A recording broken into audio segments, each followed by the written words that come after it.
1776년 3월 25일 조선 제22대 왕정조가 즉위한 지 불과 며칠 만에 한 남자에게 사약이 내려졌습니다. 그의 이름은 정우겸, 화완옹주의 양아들이자 조정의 고위 관료였습니다. 왜 새 왕은 즉위하자마자 이 남자를 제거해야만 했을까요? 무엇이 이 두 사람 사이를 갈라놓았을까요? 그리고 정우겸은 정말로 왕이 되려 했던 걸까요? 이것은 권력과 복수, 그리고 비극으로 얽힌 한 남자의 이야기입니다. 정우겸은 1749년 경상도 연일 지역의 명문가에서 태어났습니다. 본관은 연일이며 자는 백익이었습니다. 그의 가문은 대대로 학문과 관직으로 이름을 날렸지만 정작 그의 인생을 바꾼 것은 혈통이 아니라 양자로 들어간 집안이었습니다. 어린 시절 그는 화완옹주의 양자로 입적되었습니다. 화완옹주는 영조의 서녀로 왕실의 일원이었습니다. 이 입양은 정우겸에게 엄청난 기회를 안겨주었습니다. 왕실과의 인연은 곧 권력으로 가는 지름길이었으니까요. 화완옹주는 단순한 공주가 아니었습니다. 그녀는 영조의 총애를 받았고 정치적 영향력도 상당했습니다. 그녀의 양아들이 된다는 것은 곧 왕실 외척의 일원이 된다는 뜻이었습니다. 정우겸은 이 지위를 10분 활용했습니다. 그는 빠르게 관직을 올라갔습니다. 개성부유수, 호조참회, 공조참판 등 조정의 핵심 요직을 두루 거쳤습니다. 그의 승진은 놀라울 정도로 빨랐습니다. 많은 이들이 그의 능력보다는 화완옹주의 후광 덕분이라고 속삭였지만 정우겸 본인은 개의치 않았습니다. 권력의 맛을 본 그에게 중요한 것은 오직 더 높은 곳으로 올라가는 것뿐이었습니다. 조선 후기의 궁궐은 화려했지만 동시에 위험한 곳이었습니다. 겉으로는 예법과 질서가 지배했지만 그 이면에는 끊임없는 권력 투쟁이 벌어지고 있었습니다. 당파 싸움은 날로 격렬해졌고 왕실 내부에도 균열이 생겨나고 있었습니다. 정우겸은 이런 복잡한 정치 구도 속에서 화완옹주를 등에 업고 자신의 입지를 다져갔습니다. 그는 영조의 신임을 얻기 위해 노력했고 조정의 여러 대신들과 관계를 맺었습니다. 그는 단순한 외척이 아니라 정치적 행위자로서 자신의 역할을 확대해 나갔습니다.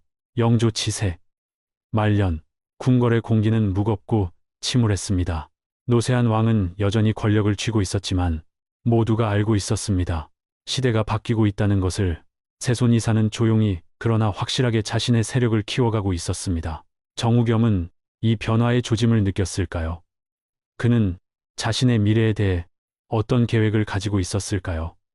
역사는 그의 내면을 기록하지 않았지만 우리는 그의 행동을 통해 추측할 수 있습니다. 그러나 정우겸의 운명을 결정지은 것은 훨씬 이전에 일어난 사건이었습니다. 1760년 조선 역사상 가장 비극적인 사건 중 하나가 발생했습니다. 사도세자가 뒤주에 갇혀 죽임을 당한 것입니다. 영조는 자신의 아들을 직접 죽였습니다. 이 사건은 조선 왕실에 깊은 상처를 남겼고 그 여파는 수십 년간 이어졌습니다. 당시 11살이었던 세손, 훗날의 정조는 아버지가 죽어가는 모습을 지켜봐야 했습니다. 그 어린아이의 마음속에는 무엇이 새겨졌을까요? 슬픔, 분노, 아니면 복수심. 뒤주 사건은 단순한 가족 비극이 아니었습니다. 그것은 정치적 사건이었습니다. 영조와 사도세자 사이의 갈등은 오랜 시간에 걸쳐 쌓여왔습니다. 아버지는 아들에게 실망했고 아들은 아버지의 기대를 감당하지 못했습니다. 하지만 그 갈등을 증폭시킨 것은 궁궐 내부의 정치 세력들이었습니다. 노론과 소론의 당파 싸움, 왕비와 후궁들 사이의 권력 다툼, 외척들의 영향력 행사가 모두 얽혀 있었습니다. 사도세자는 이 복잡한 정치 구도의 희생양이 되었습니다. 그 무더운 여름날, 창덕궁 뜰에는 뒤주가 놓여 있었습니다. 사도세자는 그 좁은 나무 상자 안에 갇혔습니다. 밖에서는 여름해가 뜨겁게 내리쬐었습니다. 뒤주 안의 온도는 점점 올라갔습니다. 공기는 희박해졌습니다. 세자는 서서히 죽어갔습니다. 여드레가 걸렸습니다. 그 긴 시간 동안 세손 이사는 무엇을 했을까요? 그는 아버지를 구할 수 없었습니다. 할아버지의 명령을 거스를 수 없었습니다. 그는 단지 지켜볼 수밖에 없었습니다. 무력하게 정우겸과 화완옹주는 이 사건에서 어떤 역할을 했을까요? 역사 기록은 명확하지 않습니다. 하지만 정조가 즉위한 후 취한 행동들을 보면 답이 보입니다. 정조는 정우겸과 화완옹주를 아버지의 죽음과 연관시켰습니다. 그들이 영조에게 사도세자를 모함했다고 믿었습니다. 아니면 최소한 그 비극을 막지 않았다고요.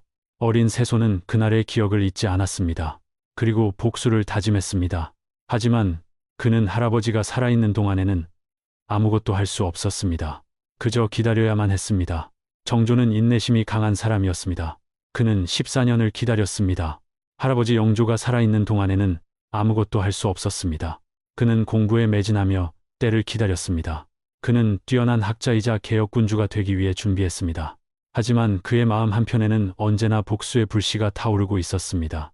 아버지를 죽음으로 몰고 간 자들에 대한 분노는 시간이 지나도 사그라들지 않았습니다. 오히려 시간이 흐를수록 그 분노는 더욱 단단하게 결정화되었습니다. 정조는 자신이 왕이 되면 무엇을 해야 할지 정확히 알고 있었습니다. 그 14년 동안 정우겸은 무엇을 했을까요?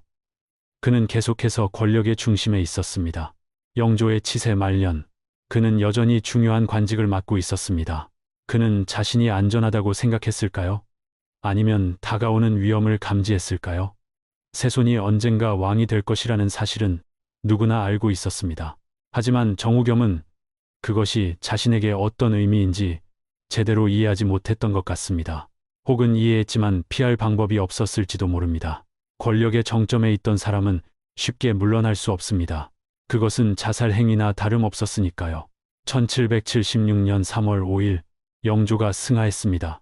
조선의 가장 긴 재위 기간을 마친 왕의 죽음이었습니다. 그는 52년간 왕위에 있었고 83세의 나이로 세상을 떠났습니다. 영조의 죽음은 한 시대의 종말을 의미했습니다. 그리고 새로운 시대의 시작이기도 했습니다. 정조는 25세 나이에 왕위에 올랐습니다. 젊은 왕이었지만 그는 이미 오랜 시간 준비해온 사람이었습니다. 그리고 그는 즉시 움직였습니다. 기다림의 시간은 끝났습니다. 이제 행동할 때였습니다. 즉위한 지 불과 20일 만에 정우겸에게 유배령을 내렸습니다. 조선 왕조실록은 이렇게 기록하고 있습니다. 정조, 즉위년 3월 25일 정우겸을 귀양 보내다. 짧고 간결한 기록이지만 그 안에는 엄청난 정치적 의미가 담겨 있었습니다. 이것은 새 왕의 선언이었습니다. 과거의 세력들은 더 이상 용납되지 않을 것이라는 선언, 아버지의 원수들은 대가를 치를 것이라는 선언. 정조는 자비로운 군주였지만 아버지의 일에 관해서만큼은 단호했습니다. 그는 망설이지 않았습니다. 정우겸은 무슨 죄를 지었을까요? 공식적인 기록은 그가 국정을 어지럽혔다고 말합니다. 하지만 진짜 이유는 따로 있었습니다. 정조는 아버지의 원수를 갚으려 했습니다. 정우겸은 유배지로 끌려갔습니다. 한때 권력의 정점에 있던 남자는 하루아침에 죄인이 되었습니다. 그는 무엇을 생각했을까요? 후회했을까요? 아니면 분노했을까요? 우리는 알 수 없습니다. 역사는 그의 마지막 생각을 기록하지 않았으니까요. 역사는 승자의 관점에서 쓰여지는 법입니다. 유배지로 가는 길은 멀고 험했을 것입니다. 정우겸은 그 길을 걸으며 자신의 인생을 되돌아봤을 것입니다. 화완옹주의 양아들이 된 그날부터 모든 것이 시작되었습니다. 그것은 축복이자 저주였습니다. 권력을 얻었지만 동시에 위험에 노출되었습니다. 그는 선택의 여지가 있었을까요?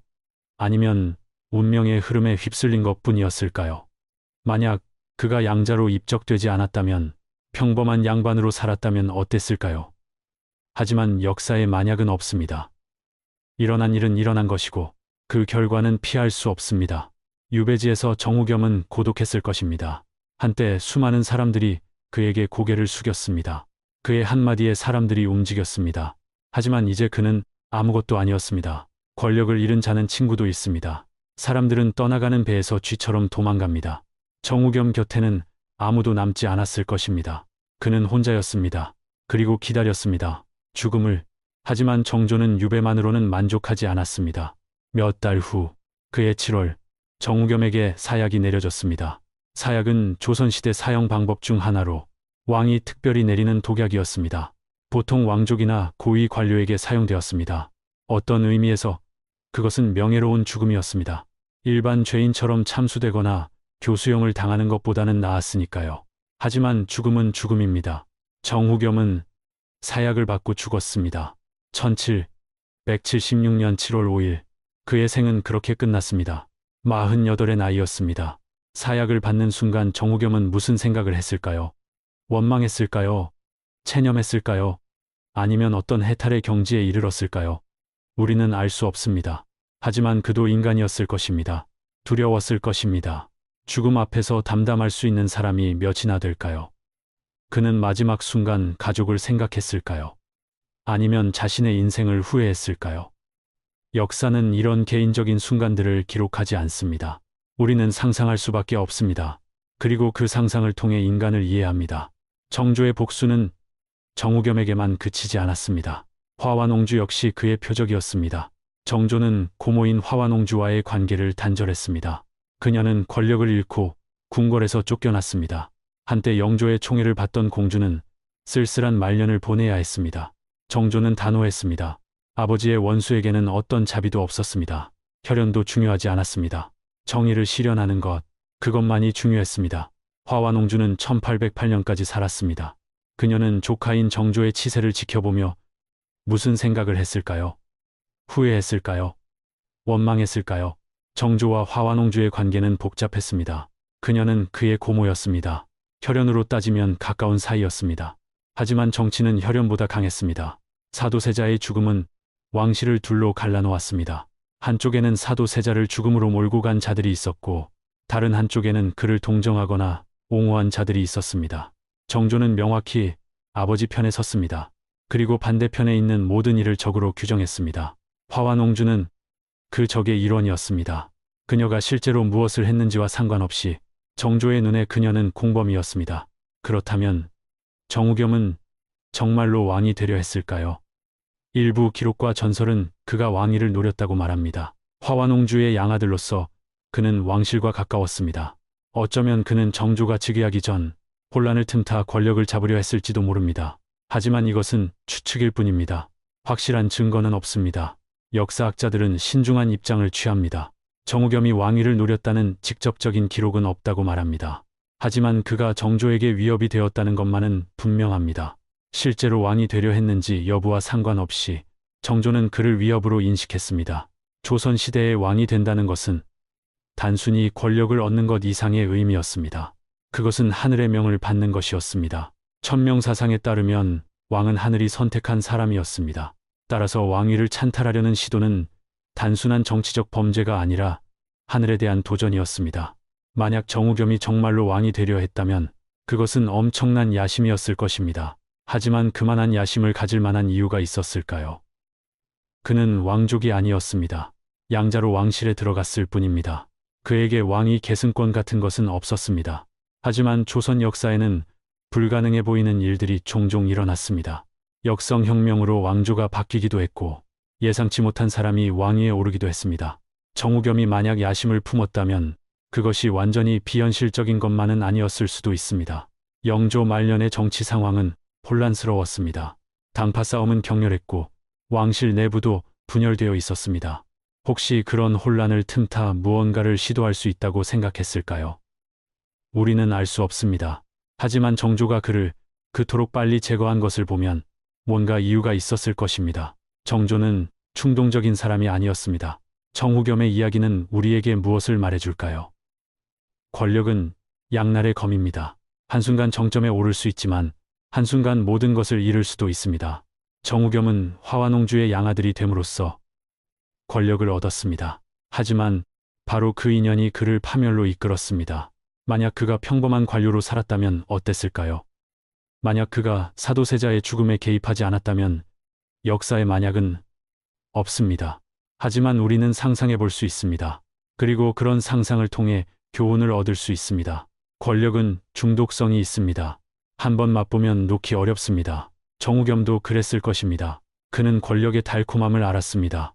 사람들이 자신에게 고개를 숙이는 것, 자신의 한마디에 일이 결정되는 것, 그런 것들이 주는 쾌감을 알았습니다. 하지만 권력은 영원하지 않습니다. 특히 빌려온 권력은 더욱 그렇습니다. 정우겸의 권력은 본질적으로 화완옹주의 것이었고 화완옹주의 권력은 영조의 총애에서 나왔습니다. 영조가 죽으면 모든 것이 무너지는 구조였습니다. 정우겸은 이것을 알았을까요? 알았다면 왜 대비하지 않았을까요? 어쩌면 그는 대비할 방법이 없었을지도 모릅니다. 권력의 세계에서 후퇴는 곧 패배를 의미합니다. 한번 권력의 중심에 들어간 사람은 계속 앞으로 나아가야 합니다. 멈추는 순간 추락합니다. 정우겸은 이 딜레마에 갇혀 있었을 것입니다. 앞으로 나아가면 위험하고 뒤로 물러서면 죽는 것입니다. 그는 선택의 여지가 없었습니다. 아니, 선택의 여지가 있다고 착각했을지도 모릅니다. 인간은 자신이 통제할 수 있다고 믿고 싶어 하니까요. 하지만 때로는 상황이 사람을 통제합니다. 정조는 복수를 완수했습니다. 하지만 그의 마음은 편했을까요? 복수가 그에게 평화를 가져다 주었을까요? 정조는 이후 개혁군주로서 많은 업적을 남겼습니다. 그는 규장각을 설립하고 문화를 발전시켰습니다. 서얼을 등용하고 신분제의 벽을 허물려 했습니다. 장용영을 만들어 왕권을 강화했습니다. 백성들을 위한 정책들을 펼쳤습니다. 그는 훌륭한 왕이었습니다. 하지만 그의 재위 기간 내내 그는 아버지의 그림자에서 벗어나지 못했습니다. 모든 일에서 그는 아버지를 생각했습니다. 사도세자의 죽음은 정조의 인생을 규정했습니다. 그의 모든 정치적 결정, 모든 개혁은 아버지의 명예를 회복하려는 노력이었습니다. 정조는 아버지를 위해 살았습니다. 아버지의 원수를 갚고 아버지의 명예를 지키고 아버지가 꿈꾸던 세상을 만들기 위해. 이것은 효도였을까요? 아니면 집착이었을까요? 경계가 모호합니다. 정조는 자신이 옳은 일을 하고 있다고 믿었을 것입니다. 하지만 그 과정에서 그는 행복했을까요? 복수는 그에게 만족감을 주었을까요? 아니면 단지 의무를 완수했다는 안도감만 있었을까요? 정조는 젊은 나이에 죽었습니다. 49의 나이로 세상을 떠났습니다. 그의 죽음에 대해서는 여러 설이 있습니다. 병사했다는 설도 있고 독살당했다는 설도 있습니다.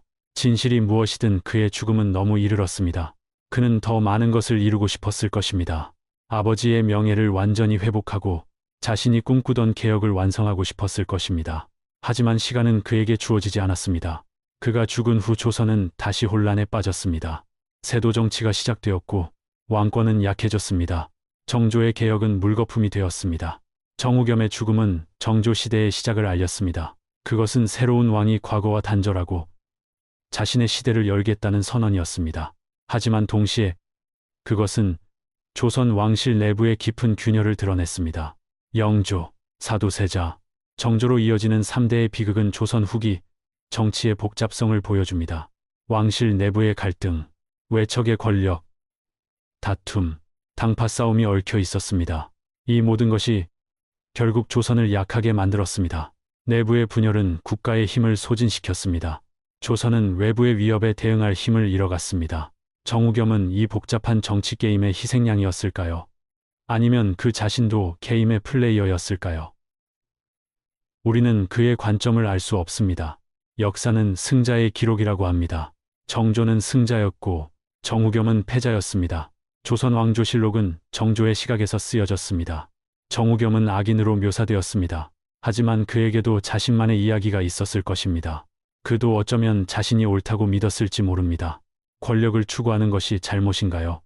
왕실 외척으로서 영향력을 행사하는 것이 죄인가요? 이 질문들에 대한 답은 간단하지 않습니다. 이 질문들에 답하기는 쉽지 않습니다.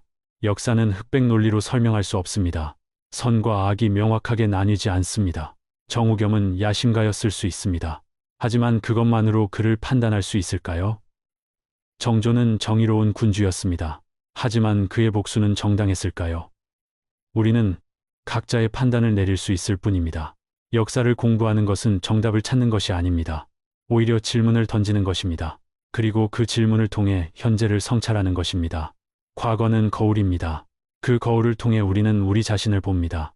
정우겸의 이야기는 또한 입양과 혈연의 문제를 다룹니다. 조선시대의 양자 제도는 흔했습니다. 특히 대를 이을 아들이 없는 집안에서는 양자를 드렸습니다. 하지만 왕실의 양자는 특별했습니다.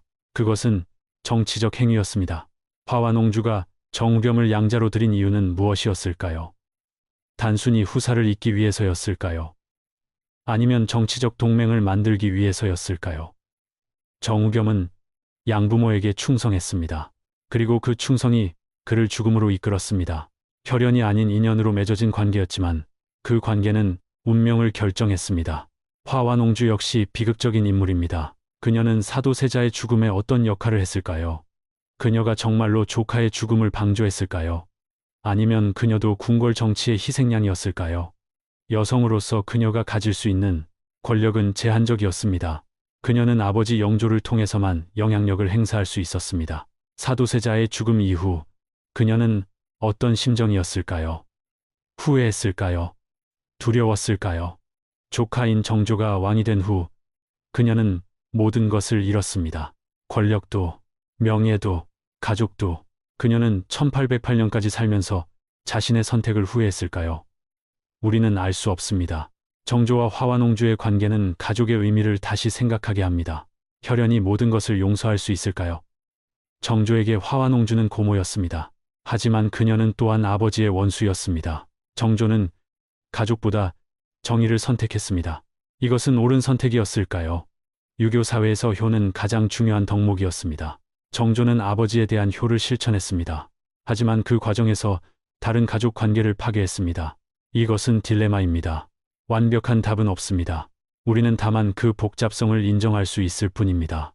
정우겸의 죽음 이후 조선은 어떻게 변했을까요? 정조는 강력한 왕권을 확립했습니다. 그는 외척과 당파의 힘을 약화시키려 했습니다. 정우겸의 제거는 그 첫걸음이었습니다. 정조는 자신에게 도전할 수 있는 세력을 제거했습니다. 그리고 개혁을 추진했습니다. 하지만 조선의 구조적 문제는 쉽게 해결되지 않았습니다. 정조가 죽은 후 다시 세도 정치가 시작되었습니다.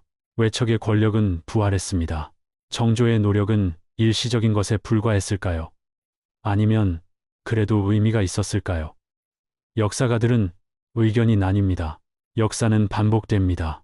권력을 둘러싼 투쟁은 끝이 없습니다. 정우겸의 이야기는 250년 전의 것입니다. 하지만 오늘날에도 여전히 유효합니다. 권력의 속성은 변하지 않았습니다. 사람들은 여전히 권력을 원합니다. 그리고 권력을 얻기 위해 무엇이든 합니다. 때로는 가족을 배신하고 친구를 버리고 자신의 양심까지 팝니다. 이것이 인간의 본성일까요? 아니면 사회 구조의 문제일까요? 우리는 이 질문에 대해 계속 고민해야 합니다. 쉬운 답은 없습니다. 정조는 이상적인 군주를 꿈꿨습니다. 그는 백성을 사랑하고 정의를 실현하려 했습니다. 하지만 그도 권력의 게임에서 자유롭지 못했습니다. 그는 복수를 위해 사람을 죽였습니다. 이것은 정의였을까요? 아니면 복수였을까요? 경계가 모호합니다. 정조는 자신의 행동이 정당하다고 믿었을 것입니다. 하지만 정우겸의 가족은 어떻게 생각했을까요? 그들에게 정조는 폭군이었을 것입니다. 정의는 관점의 문제입니다. 누구의 입장에서 보느냐에 따라 달라집니다. 이것이 역사의 복잡함입니다. 정의란 무엇일까요?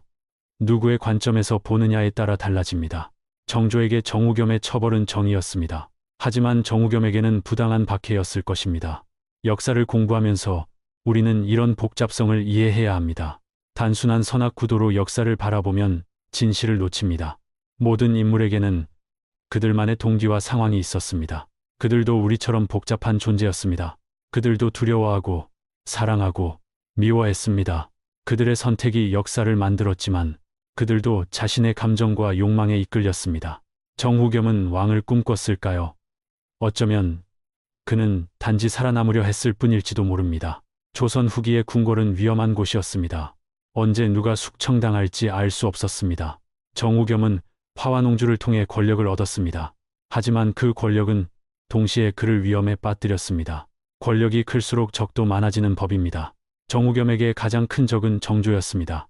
그리고 정조는 용서하지 않았습니다. 정조에게 정우겸은 단순한 정적이 아니었습니다. 그는 아버지의 원수였습니다. 그리고 원수는 반드시 갚아야 하는 것이었습니다. 이것이 정조의 신념이었습니다. 24년의 기다림 끝에 정조는 복수를 실행했습니다. 24년은 긴 시간입니다. 그 세월 동안 정조는 무엇을 느꼈을까요? 분노가 그를 지탱했을까요? 아니면 슬픔이었을까요? 아버지를 잃은 아이는 어른이 되었고 왕이 되었습니다. 하지만 그 상처는 아물지 않았습니다. 복수는 상처를 치유할 수 있을까요? 아마도 그렇지 않을 것입니다. 복수는 또 다른 상처를 만들 뿐입니다. 정조는 정우겸을 죽임으로써 무엇을 얻었을까요? 만족감, 후회, 공허함. 우리는 알 수 없습니다. 정우겸의 죽음은 정조에게 무엇을 가져다 주었을까요? 만족감, 후회, 아니면 공허함. 우리는 알 수 없습니다. 정조는 자신의 감정을 기록으로 남기지 않았습니다. 그는 공적인 인물이었고 왕으로서의 이미지를 유지해야 했습니다. 하지만 밤에 홀로 있을 때 그는 무슨 생각을 했을까요? 아버지를 그리워했을까요? 자신의 선택을 의심했을까요? 정조는 인간이었습니다. 왕이기 이전에 한 사람의 아들이었습니다. 그에게도 약한 순간들이 있었을 것입니다. 복수를 완수한 후 홀로 있을 때 그는 진정 행복했을까요? 조선 왕조실록은 방대한 기록입니다. 하지만 그것도 모든 것을 말해주지는 않습니다. 실록은 공식적인 사실만을 기록합니다. 사람들의 내면, 감정, 진짜 동기는 기록되지 않습니다. 우리는 행동을 통해 그것들을 추측할 뿐입니다. 정우겸과 정조의 이야기도 마찬가지입니다. 우리는 사건의 겉모습만 알 뿐입니다. 그 안에 담긴 인간적인 드라마는 영원히 베일에 쌓여 있습니다. 하지만 그렇기에 역사는 더욱 매력적입니다. 우리는 상상할 수 있습니다. 빈틈을 채울 수 있습니다. 물론 그것은 역사적 사실이 아닙니다. 하지만 그것은 인간에 대한 이해입니다. 정우겸도 정조도 우리와 같은 인간이었습니다. 그들도 두려워하고 사랑하고 미워했습니다. 그들의 선택이 역사를 만들었지만 그들도 자신의 감정과 욕망에 이끌렸습니다. 우리가 역사를 공부하는 이유는 과거를 아는 것만이 아닙니다. 인간을 이해하는 것입니다. 역사는 인간학입니다. 과거의 사람들을 통해 우리 자신을 봅니다. 그들의 실수에서 배우고 그들의 고통에 공감하고 그들의 선택을 성찰합니다. 이것이 역사가 우리에게 주는 선물입니다. 오늘날 우리는 이 이야기에서 무엇을 배울 수 있을까요? 복수는 해답이 아니라는 것, 권력은 영원하지 않다는 것, 모든 행동에는 결과가 따른다는 것. 정우겸은 권력을 추구하다 목숨을 잃었습니다. 정조는 복수를 완수했지만 평화를 얻지 못했습니다. 화완옹주는 쓸쓸한 말년을 보냈습니다. 이들 모두 불행했습니다. 승자도 패자도 없었습니다. 오직 비극만 있었습니다. 이것이 권력 투쟁의 본질입니다. 모두가 잃는 게임입니다. 하지만 사람들은 계속해서 이 게임에 뛰어듭니다. 왜일까요? 역사는 우리에게 거울입니다. 과거를 통해 현재를 봅니다. 정우겸의 이야기는 250년 전의 것이지만 그 안에 담긴 교훈은 여전히 유효합니다. 우리는 같은 실수를 반복하지 않기 위해 역사를 공부합니다. 하지만 인간은 변하지 않습니다. 우리는 여전히 권력을 원하고 복수를 꿈꾸고 정의를 갈망합니다. 이것이 인간의 조건입니다. 우리는 이 조건을 벗어날 수 없습니다. 다만 인식하고 성찰할 수 있을 뿐입니다. 그리고 그 성찰을 통해 조금 더 나은 선택을 할 수 있습니다. 정우겸, 화완옹주, 정조의 이야기는 끝났습니다. 하지만 그들이 남긴 질문은 계속됩니다. 권력과 정의 사이에서 어떤 선택을 해야 할까요? 가족과 원칙 중 무엇이 더 중요할까요? 복수는 정당화될 수 있을까요? 이 질문들에 대한 답은 각자가 찾아야 합니다. 역사는 답을 주지 않습니다. 다만 질문을 던질 뿐입니다. 그리고 그 질문에 답하는 과정에서 우리는 성장합니다. 더 나은 사람이 됩니다. 더 깊이 생각하는 사람이 됩니다. 이것이 역사 공부의 가치입니다. 1707, 16년 7월 5일, 정우겸은 사약을 받고 죽었습니다. 그의 생은 짧고 비극적이었습니다. 하지만 그의 이야기는 오늘날까지 전해집니다. 이것이 역사의 힘입니다. 죽은 자들은 침묵하지만 그들의 이야기는 계속 말을 합니다. 우리에게, 다음 세대에게, 그리고 그 다음 세대에게 역사는 과거의 것이 아닙니다. 역사는 현재이고 미래입니다. 우리가 역사를 기억하는 한 과거는 살아있습니다. 그리고 그 과거는 우리에게 계속해서 교훈을 줍니다. 정조는 자신의 시대를 열었습니다. 그는 위대한 왕으로 기억됩니다. 하지만 그의 위대함에는 그림자가 있습니다. 정우겸의 죽음이라는 그림자가 모든 빛은 그림자를 만듭니다. 이것을 잊지 말아야 합니다. 영웅도 완벽하지 않습니다. 악인도 전적으로 악하지 않습니다. 우리 모두는 복잡한 존재입니다. 정조도, 정우겸도, 우리도 이 복잡성을 인정할 때 우리는 진정으로 역사를 이해할 수 있습니다. 그리고 그 이해를 통해 우리는 더 나은 미래를 만들 수 있습니다. 이것이 우리가 역사를 공부하는 궁극적인 이유입니다.